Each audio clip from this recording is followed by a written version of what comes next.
Okay, first of all, thank you so Uh, much, okay. Mohammed, for the invitation. I'm very honored to be here today. And well, I'm Jimena Tormo. I'm from Venezuela, but I live in Spain, and I'm an XR creative.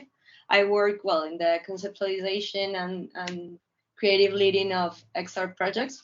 Well, with VR technologies, XR technologies in general, and also well, now I'm very focused on learning about the metaverse. So I did this personal research about virtual identity. I feel very passionate about this topic. I'm just starting researching about it.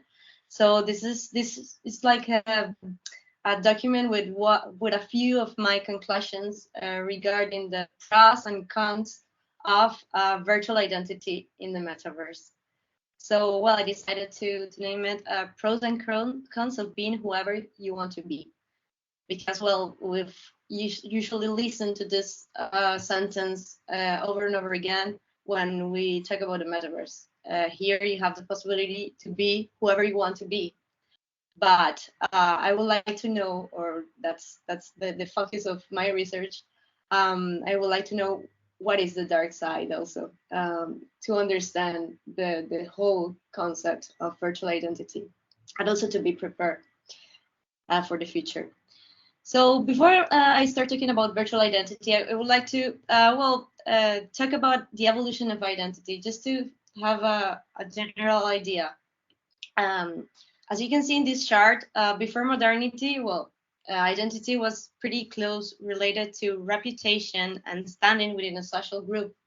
We had like two big groups: the nobility and then the rest of us, the rest of the population.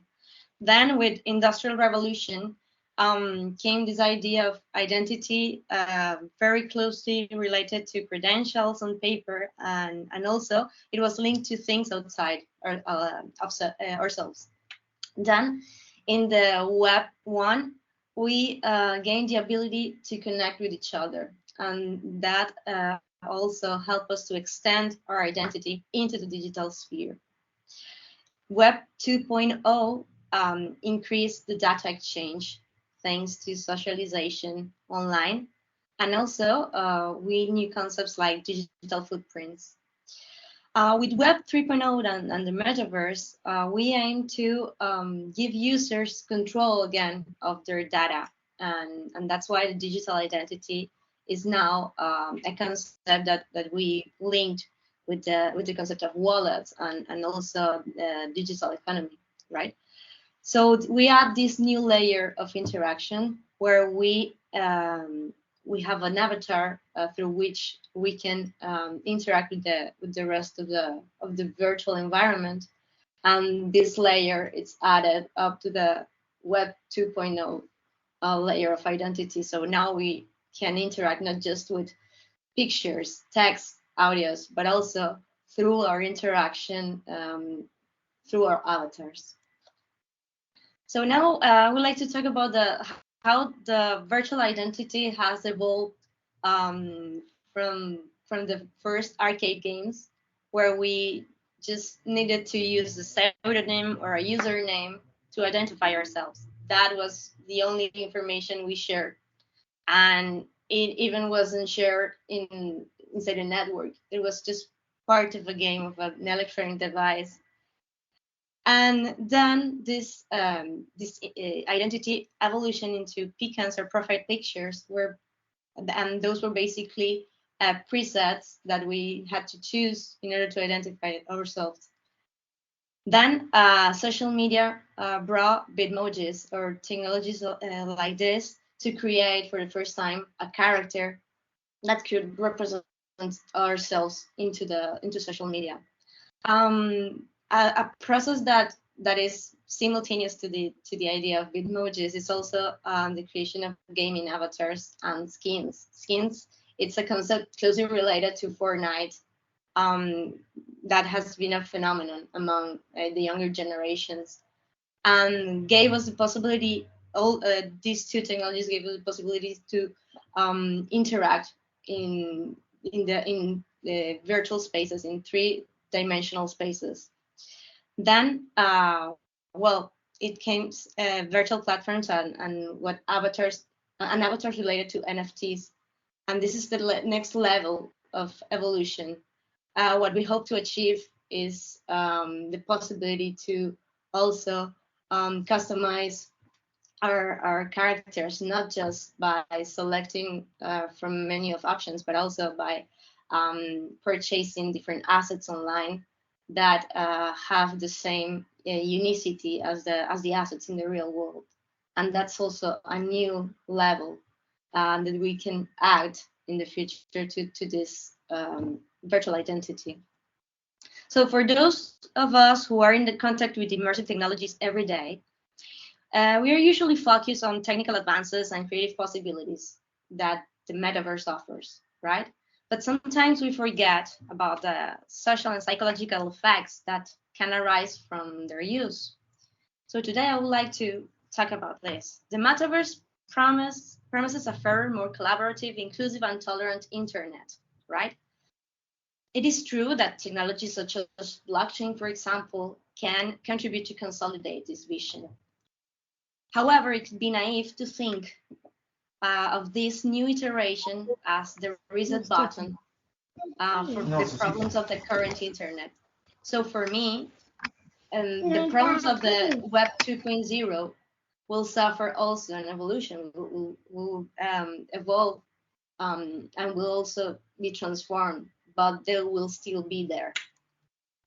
Virtual identity has been perhaps one of the biggest subjects of discussion in recent years as a result of security and privacy problems linked to the use of data by big tech companies. And also due to the social and psychological phenomena and consequences that are linked to it, especially those related to the younger generations. But enough with the gifts. Today, I'd like to focus on the social and psychological effects of virtual identity in the metaverse. And I'm going to do it thinking about the pros and cons of this new identity or this new way of building our own identity. To understand the next evolution of virtual identity, first we need to understand changes or the main changes prompted by Web 2.0. Or this is at least my conclusion after reading a lot about the topic and, well, watching a lot of videos and also listening to many podcasts that talk about this. So the context of Web 2.0 prompted, in my opinion, 4 big changes that are closely connected to the concept of virtual identity. First, for the first time, users decided to share their real identities online and did not shield behind an electronic mask of anonymity. Before social media, sharing personal information or sharing our real identities was considered dangerous.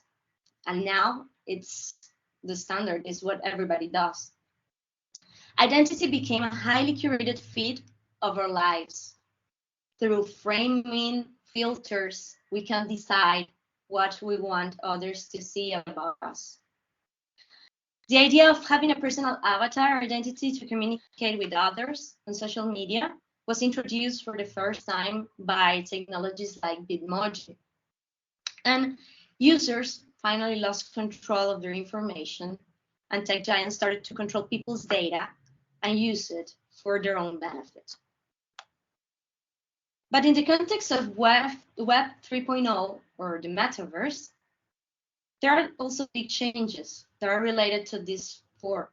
First, well, we don't talk about social media anymore. We talk about virtual platforms. Now we interact inside 3-dimensional worlds through an avatar or with an avatar.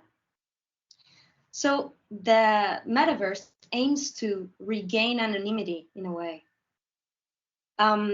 Also, the possibilities of avatar interactions will add a new layer of identity to our virtual beings.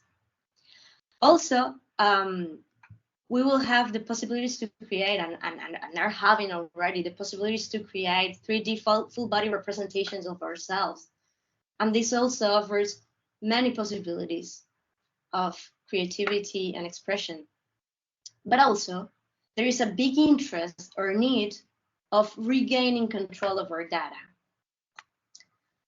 So, considering this, I decided to analyze 4 main concepts that I connect with the concept or the idea of identity in the metaverse. First, anonymity, then cultural expression, creative freedom, and multiple identities. And I'm gonna explain them one by one. Anonymity. For me, anonymity has a clear pro or 2 clear pros. First, the possibilities of freedom of speech, especially for those who in the physical world have a lot of limitation for different reasons, social, economical, political reasons, that are limitations for them to express themselves. So the metaverse opened that possibility.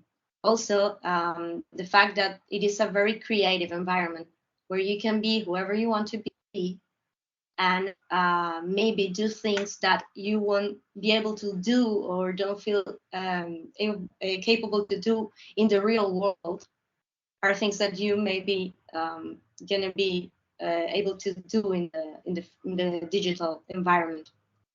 Also, this word is very important: empowerment. The fact that you can feel that you connect better with your physical representation in the digital world will also make you feel more empowered and more and feel self comfortable with who you are. And that's also a very interesting way in terms of relationships and interactions. Then, if we have to talk about cons, as it was said in the previous talk, psychological aggression, harassment, and bullying are things that are going to be there. They're going to still be there, and also the fact that we are inside a 3D environment can also make things worse in some cases. Then cultural expressions. In terms of pros, the fact that we can create communities around common interests. This is something that we already do through social media, but the fact that there are phenomena that can arise there in the metaverse regarding our physical, our look and our physical identity are also very interesting to analyze.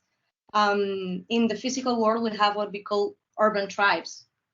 And who knows, maybe in the future we will also have urban tribes or groups that connect through things, events, and preferences that are related to digital elements, digital resources, assets, situations.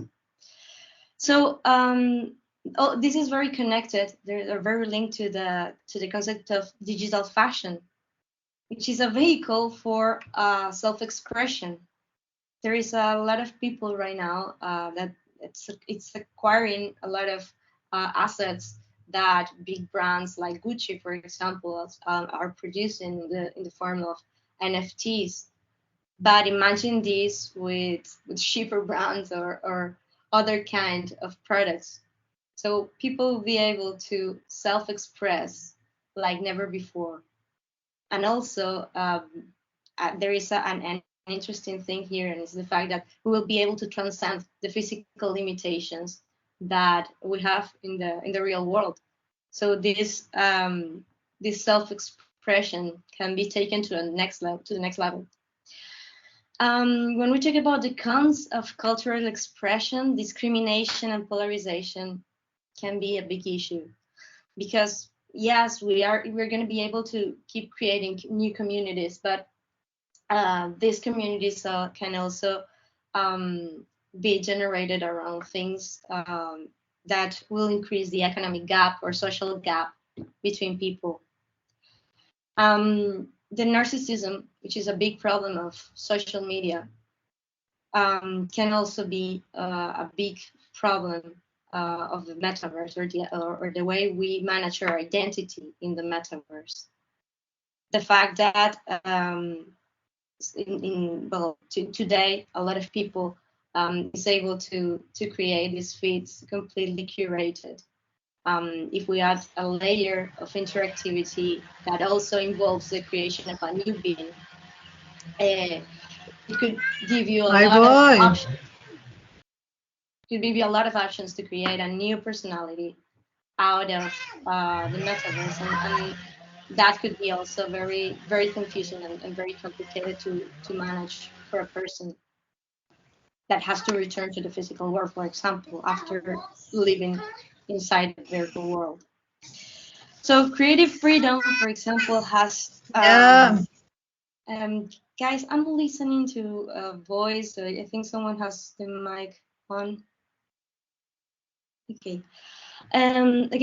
Pros about the creative freedom. So creative freedom gives us the possibilities to share how we look at ourselves and transcends the physical limitations of our body. And that's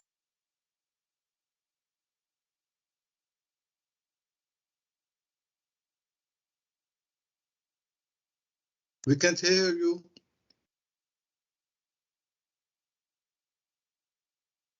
In that we. now. Yeah, now it's okay. Okay, can you see the presentation, right? Absolutely. It was fine until now. Okay. So the possibilities to share how we look at ourselves gives us the chance not also to be creative, but also to show who we really are. But in terms of cons, it's also a way to be very vulnerable. So we're showing our inner world in a way, and that could be very difficult if we are not accepted by the others. So dealing with the lack of acceptance could be also a big problem for people interacted inside this world.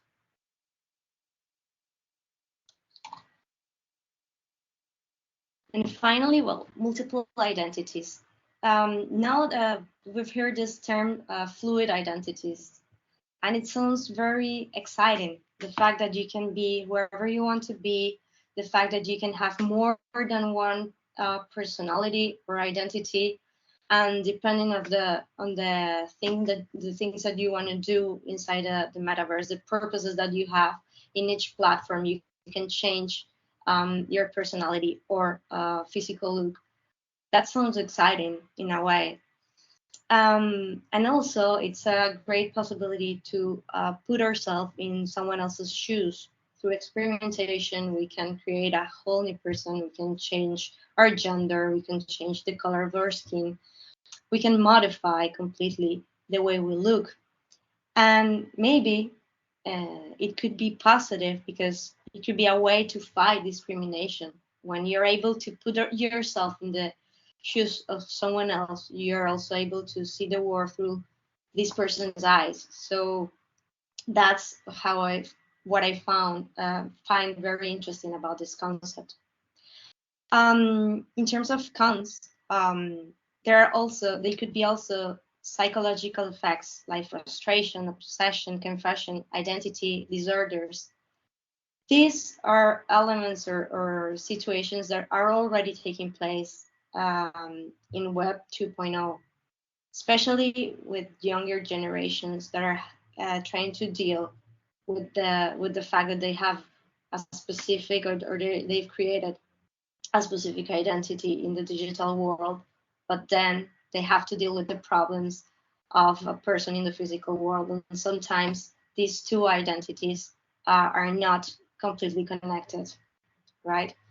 One of them can be shapen while the other is what they have, is how they were born, right?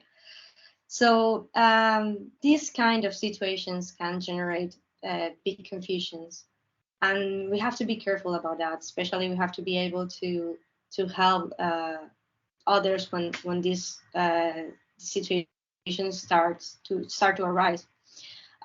So this the increasement in social isolation in younger generation can also be an important consequence of these difficulties trying to deal with virtual identity. So when we talk about the virtual identity, we usually connect it only with our behavior in the digital world.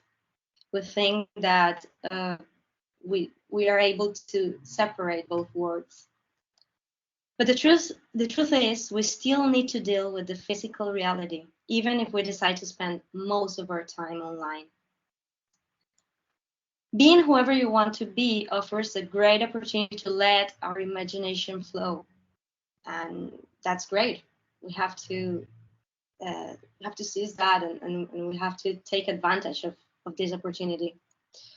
But we need to remember it also has an impact on how we see ourselves and interact within the physical world. So we have to be careful. And well, that's my final conclusion. Thank you. Very, very, very interesting. I like it. And first of all, just a detail. Where did you find your template?